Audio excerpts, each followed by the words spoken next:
आज से 2025 शारदीय नवरात्र उपासना का शुभारंभ हो रहा है। आज प्रथम दिन है एवं आज हम भगवती की आराधना प्रथमम शैलपुत्री के रूप में करेंगे। हमारे यहाँ इस उपासना मंडप में एक तरफ भगवान विश्वात्म शंकर है और एक तरफ भगवती विश्वात्मिका है। दुर्गा सप्तशती में देवताओं ने भगवती को विभिन्न रूपों में वंदन किया है, लेकिन विशेष रूप से उसमें एक प्रार्थना है श्लोक के रूप में, जो सबको मालूम होना चाहिए। विश्वेश्वरी त्वं परिभासि विश्वं विश्वात्मिका धारयसि विश्वं विश्वेशवन्द्या भवती भवन्ते विश्वाश्रया ये त्वयि भक्ति नम्रा। इस प्रार्थना को सभी को याद रखना चाहिए, क्योंकि विश्वात्म भावना में हम जिस विश्वात्म भाव, विश्वात्म चिंतन की चर्चा करते हैं, उसके मूल में यही विश्वात्मिका है। तंत्र शास्त्रों में, उपनिषदों में, मार्कंडेय पुराण में, इस सब जगह भगवती को विश्वात्मिका कहा गया है। विश्वात्मा और विश्वात्मिका, ये दो शब्द हैं। विश्वात्मा का मतलब होता है जो समग्र विश्व की आत्मा है। समग्र विश्व मतलब समष्टि रूप में भी और व्यष्टि रूप में भी। ये सारा विश्व समष्टि और व्यष्टि का समाहार है। यहां हम एक एक भी हैं और सब मिलकर भी एक हैं। हम यहाँ भगवान शंकर को कहते हैं विश्वात्म शंकर। विश्वात्मा और शंकर का मिश्रित शब्द है विश्वात्म शंकर। भगवान शंकर समग्र विश्व की आत्मा है।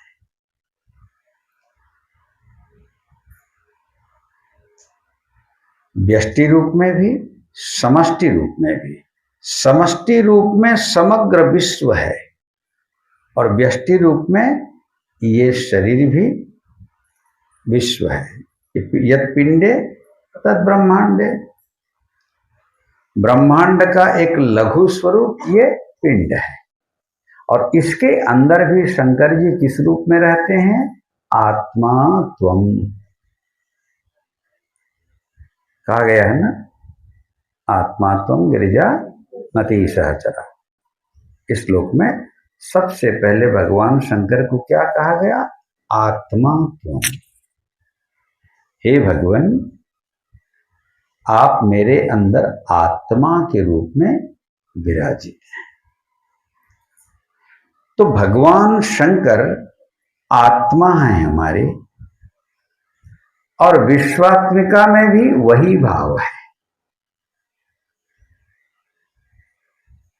कि हे भगवती विश्वात्मिका, आप धारयसी थे विश्व। विश्व का धारण करती हैं, भरण पोषण करती हैं, विश्व की सुरक्षा करती हैं। व्यष्टियत में मेरे अंदर आप शिव के साथ विराजित होकर मेरा भी धारण करती हैं, मेरा भी भरण पोषण करती हैं। मेरे अंदर प्राण शक्ति के रूप में, चित्त शक्ति के रूप में, शांति के रूप में, चेतना के रूप में आप ही हैं। भगवान शंकर चेतन है तो भगवती विश्वात्मिका चेतना है। चेतन आधार है, मगर चेतना के अभाव में चेतन का पता नहीं चलता है। चेतना चेतन की शक्ति है। जैसे सूर्य प्रकाश का आधार है, प्रकाश उसकी शक्ति है। ऐसे ही भगवान विश्वात्म शंकर और भगवती विश्वात्मिका, ये दोनों अभिन्न हैं और दोनों की स्थिति हमारे अंदर भी है और इस विश्व के अंदर भी है। विशेषता उनमें यह है कि जैसे आत्मा हमारे अंदर दिखाई नहीं पड़ती है, मगर आत्मा की क्रियाएं दिखाई पड़ती हैं, ऐसे ही भगवान शंकर और भगवती विश्वात्मिका सूक्ष्म रूप में सर्वत्र व्याप्त होते हुए भी इन चक्षुओं के द्वारा गोचर नहीं होते हैं, मतलब दिखाई नहीं पड़ते, मगर उनका परिणाम दिखाई पड़ता है।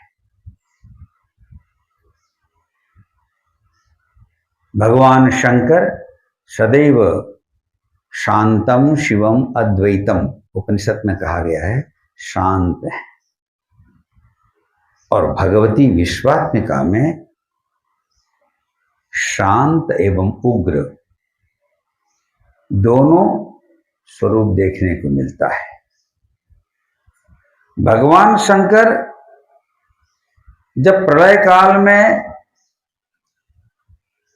तांडव करते हैं तब भी वो शांति ही रहते हैं, उनमें उग्रता का आभास केवल विश्वात्मिका के कारण दिखाई पड़ता है, क्योंकि विश्वात्मिका ही सृजन शक्ति, पालन शक्ति और संहार शक्ति है। आधार शिव हैं, आधेय शक्ति हैं। शिव शक्ति के अभाव में शव है। शव का मतलब ये मत समझना कि साधारण मुर्दा। ब्रह्म निष्क्रिय है। ब्रह्म स्वयं में कुछ करता नहीं है, ऐसे शंकर जी स्वयं में कुछ नहीं करते हैं। ब्रह्म की इच्छा शक्ति, क्रिया शक्ति, ह्लादिनी, संधिनी, संवेद, ज्ञान, इच्छा, क्रिया जो शक्तियां हैं उनकी, वो सब कार्य करते हैं। तो ये समस्त शक्ति का स्वरूप भगवती विश्वात्मिका है और उनके आधार भगवान शिव है।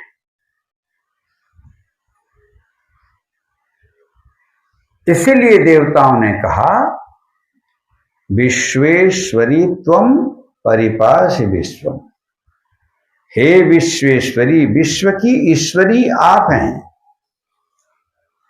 आप हैं ईश्वरी, मतलब शासन करने वाली, नियंत्रण करने वाली आप हैं। भगवान शंकर ईश्वर हैं। ईश्वर सर्वसमर्थ ईश्वर वही हैं, लेकिन समग्र संसार का संचालन करने वाली शक्ति है। मयाध्यक्षेण प्रकृति ही सूयते सचराचरम।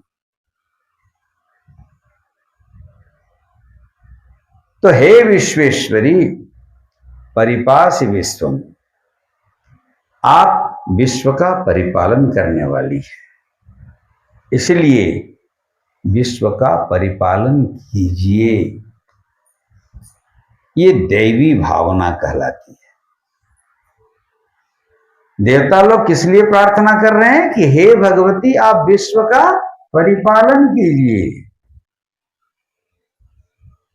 क्योंकि हे विश्वात्मिका आप आत्मस्वरूपा होने के कारण सबको धारण करने वाली। विश्वात्मिका धारयसी विश्वम, और इसलिए क्योंकि आप इतने बड़े विश्व का, ब्रह्मांड का संचालन कर रही हैं, सृजन पालन संहार का ये जो विराट कार्य है निरंतर चल रहा है और आप वो कर रही हैं। यही कारण है कि विश्वेश वंद्या, भगवान शंकर भी आपकी वंदना करते हैं। देखो भाई, ये नहीं समझना कि पति को पत्नी की वंदना नहीं करनी चाहिए।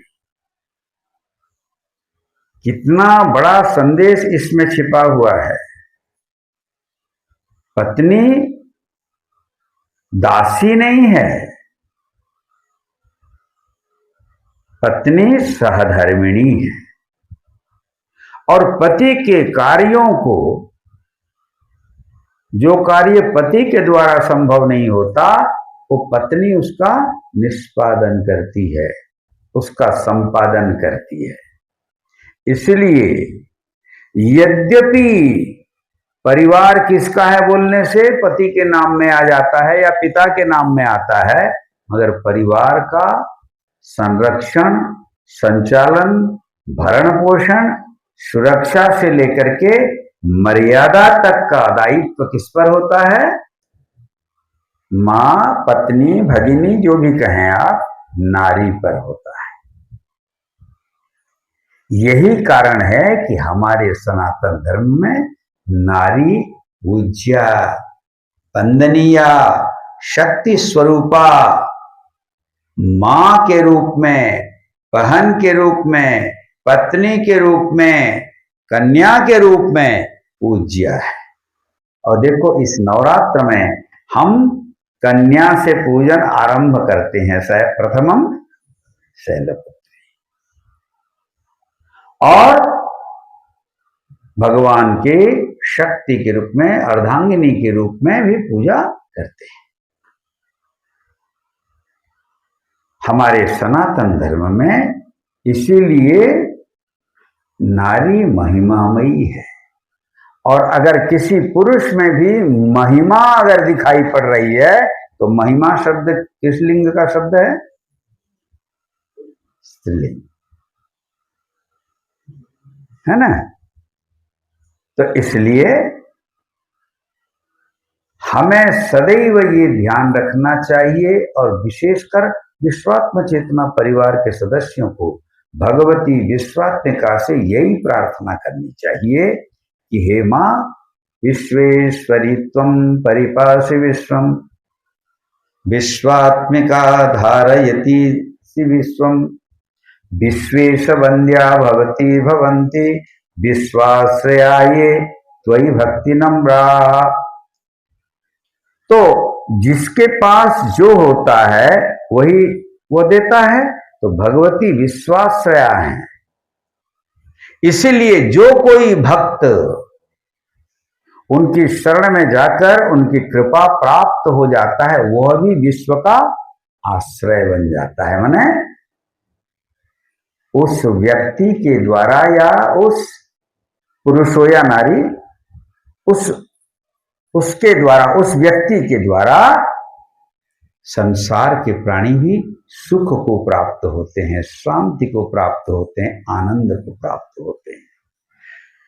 जो समाज में हुड़दंग मचाते हैं, नाना प्रकार के वाग वितंडाओं में फंसे रहते हैं, अपने अहंकार को, चाहे ज्ञान का हो, धन का हो, बल का हो, साधना का हो, तपस्या का हो, जो प्रदर्शित करते हैं, वह किसी मायने में भगवती विश्वात्मिका के कृपा पात्र नहीं होते। याद रखना, पूर्व जन्म के तपस्या के स्वरूप या भगवती भगवान के कृपा के फलस्वरूप मानो उनको इस जन्म में बल मिल गया, धन मिल गया, ज्ञान मिल गया, विद्या मिल गई, अधिकार मिल गया, यश मिल गया, प्रतिष्ठा मिल गया, तो उन्हें ये नहीं भूलना चाहिए कि इसे उन्होंने पाया है भगवान और भगवती की कृपा से।